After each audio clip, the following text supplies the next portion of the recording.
قربانی اس لیے نہیں ہوتی کہ میرا جانور بڑا لگے یا میں اسٹیٹس پہ تصویریں لگا دوں یا میں گوشت سے فریج بھر لوں.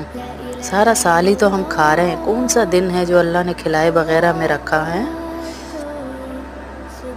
اسٹیٹس پہ تصویریں لگوانے کے لیے نہیں. اور یہ آج کل کا ایک بہت بڑا المیہ، اللہ معاف کرے، استغفر اللہ، کہ جس طرح سے ہم قربانی کے جانوروں کے ساتھ گانوں کو منسوب کر کے تصویریں لگا رہے ہیں. کہاں چلا گیا قربانی کا وہ ذوق، وہ قربانی کی قدر و قیمت، وہ عزت و احترام کہ ایک نبی کی سنت کو آپ گانوں کے ساتھ منسوب کر رہے ہیں. اور راتوں کو آپ کو یہ شوق ہے کہ ہمارا قربانی کا جانور بھاگے اور وہ چھن چھن کرتا ہوا بھاگے. آپ اذیت دے رہے ہیں اس قربانی کے جانور کو.